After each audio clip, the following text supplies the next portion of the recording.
Et salut tout le monde, on se retrouve pour une nouvelle vidéo. Ça faisait un moment parce qu'il m'est arrivé beaucoup de galères et je vais vous parler de tout ça dans cette vidéo.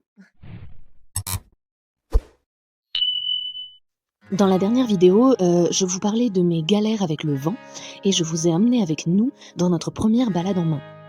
Depuis, eh bien, les galères avec le vent ne se sont pas arrêtées, ça s'est même empiré en fait, puisque ma voiture est tombée totalement en panne. Et depuis ce jour-là, elle n'a toujours pas été réparée tellement c'est compliqué. Donc bien évidemment, déjà que c'était compliqué avec le vent, je ne peux plus du tout emmener ma jument au club. Donc ça bloque déjà pas mal. Depuis, je suis tout de même partie une deuxième fois en balade en main avec elle, qui s'est très, très bien passée. Le retour s'est tellement bien passé que j'ai eu cette sensation que, vous savez, depuis un moment, je me disais: «Je vais jamais y arriver, on va jamais pouvoir partir en balade toutes les 2. Ça sera jamais une balade, tranquille. Je serai tout le temps en train de faire un exercice, en fait, avec elle». Que ce soit ne pas me passer devant, ne pas accélérer, ne pas brouter, ne pas, faire des écarts, des trucs comme ça. J'avais l'impression que ce serait toujours un exercice. Et en fait, le retour de cette deuxième balade s'est très, très bien passé. J'avais la longe, très, longue, très lâche. On était vraiment sur une balade tranquille, donc c'est très, très rassurant. J'ai même croisé un voisin avec qui on a discuté pendant un moment, sachant qu'on était, plus ou moins au bord de la route, avec des voitures qui passent, et qu'on est resté immobile, pendant un petit moment. Elle est restée très, très, très sage. Donc ça, ce sont des choses très positives. Et ensuite, il m'est arrivé une énième galère, c'est que je me suis tordu le genou au travail et je me suis relativement abîmé les ligaments. Ce qui fait que, je ne peux plus monter et que même, partir en balade avec la jument à pied est devenu assez compliqué. Malgré tout ça, je me suis dit que j'allais fabriquer un espèce de petit parcours, si on peut appeler ça comme ça, type, montagne trail ou bref, plus pour faire du travail à pied. Avec différents éléments, une bâche, un espèce de rondin de bois pour pouvoir passer dessus. Et l'outil sur lequel nous avons le plus travaillé, c'est une palette, parce que voilà, en fait, je me suis rendu compte en travaillant avec Automne que passer des trucs un peu en hauteur pour les sauter, du moins les enjamber, il n'y a pas de problème. Passer sur la bâche, il n'y a vraiment pas de souci.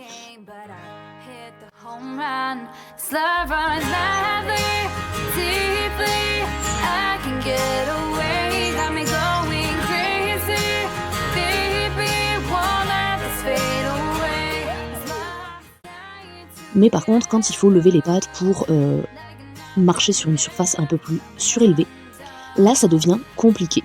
Alors c'est exactement le même processus que pour le vent, donc je me dis que les deux sont corrélés. Et comme vous verrez dans les images, en fait ce qui se passe c'est qu'elle reste très immobile. Alors j'ai beau mettre de l'inconfort dans la longe, essayer d'y aller avec elle et pas d'être devant elle, essayer avec le stick de la toucher à l'arrière pour la motiver à avancer, rien ne fonctionne. La seule chose qui a l'air de marcher un minimum, c'est que j'attende, sans bouger, sans rien faire, avec une friandise la plupart du temps, et elle finit par avancer. Mais le truc c'est que j'ai l'impression que je progresse pas du tout sur cet exercice, tout simplement parce que on pourrait se dire qu'une fois qu'elle l'a fait une fois et qu'elle a compris que tout allait bien, la seconde fois ça irait plus vite.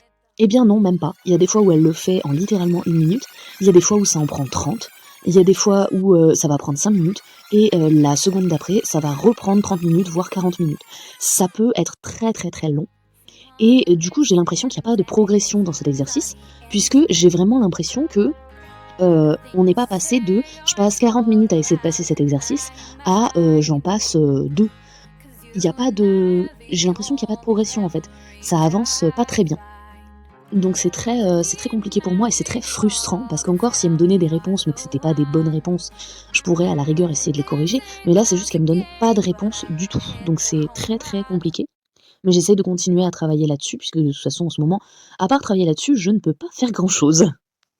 En dehors de ça, donc, j'ai eu la visite de l'ostéopathe pour Automne, puisqu'on avait des suspicions avec son dos, comme quoi il pourrait y avoir quelques problèmes. L'ostéo lui a fait beaucoup de bien, je l'ai remarqué.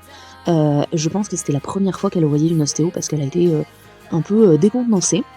Mais en tout cas, l'ostéo m'a dit qu'elle était bien, qu'elle était bien musclée, qu'elle était super belle, et que elle avait des tensions dans l'encolure et dans la nuque, donc ça m'a un peu surpris, parce qu'on pensait qu'elle avait plutôt des tensions dans les hanches. Et apparemment non, pas tellement, c'était plus dans la nuque. Donc c'est à surveiller, il faut vraiment que je travaille le fait qu'elle tire pas au renard, parce que c'est peut-être à cause de ça que elle s'est tendue au niveau de la nuque. Et donc j'ai fait travailler pas mal de fois la tête. Mais en dehors de ça lui fait beaucoup de bien de voir l'ostéo. Et voilà où j'en suis maintenant. Et en plus, j'ai la crève, comme vous pouvez sans doute l'entendre. Mais il fallait bien que je finisse cette vidéo, parce qu'il fallait que je vous parle d'une décision que j'ai prise qui n'a pas été facile à prendre. Comme vous l'avez compris, c'est très compliqué toutes ces histoires de vent. Et même avant que j'ai ma voiture qui soit en panne, c'était un enfer niveau organisation pour trouver un moment où ma coach, moi et la propriétaire du vent soient disponibles, gérer tout ça, organiser tout ça. C'était très compliqué et ça commençait à me coûter très cher parce que la location, comme vous le savez, c'est quand même un coût, surtout si je dois le faire toutes les semaines. Parce qu'à la base, c'est vrai que je n'avais aucune intention d'acheter un vent, tout simplement parce que je pensais pas l'utiliser aussi souvent. Mon objectif à moi, ça a toujours été d'avoir mon cheval chez moi, de faire des balades avec mon cheval, et de temps en temps, genre une fois par mois, aller au club pour s'amuser sur des bars ou d'autres exercices plus intéressants que je ne peux pas faire chez moi. Mais une fois par mois, c'est logique que j'allais pas acheter un vent pour faire ça. Sauf que je me retrouve dans une situation où il nous faut du temps à Automne et à moi pour prendre confiance l'une en l'autre et aussi pour qu'Automne voit plein de choses différentes avant d'être suffisamment à l'aise pour pouvoir partir ensemble en balade. Et donc, il faut que je fasse des cours toutes les semaines minimum avec elle. Donc on est passé de une fois par mois à minimum une fois par semaine, donc un vent est absolument nécessaire. Sauf que j'ai pas les moyens d'en acheter un maintenant, et ça me fait aussi beaucoup chier d'en acheter un maintenant, alors que concrètement, il va me servir vraiment toutes les semaines pendant 1 an. Et après, une fois qu'on sera suffisamment à l'aise avec Automne, j'ai pas l'intention de continuer à m'en servir aussi souvent.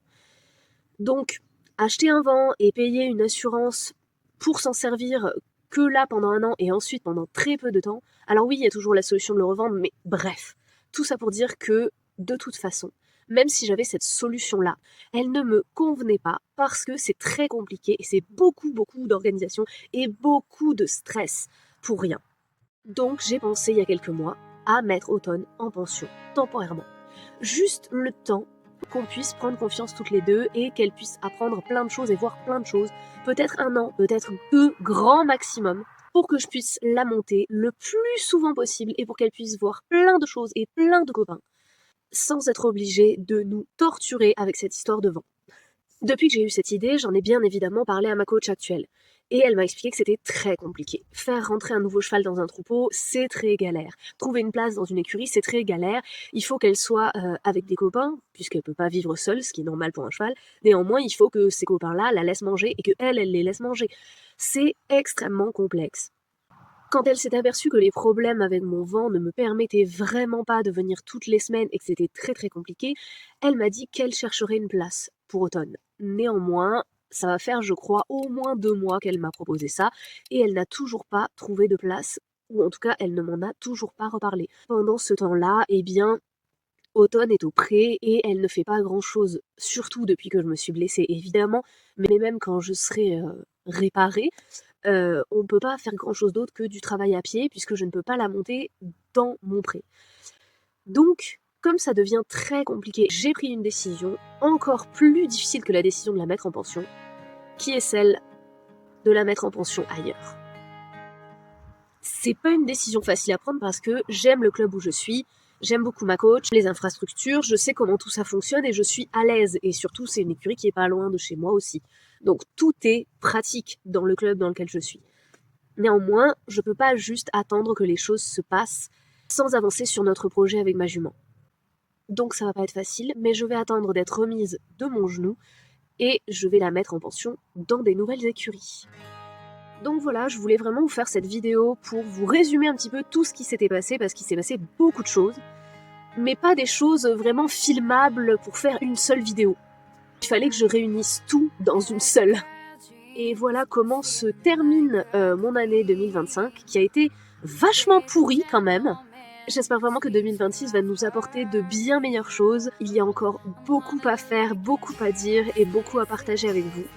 Et j'ai hâte que vous nous suiviez dans nos nouvelles aventures et sûrement nos nouvelles écuries.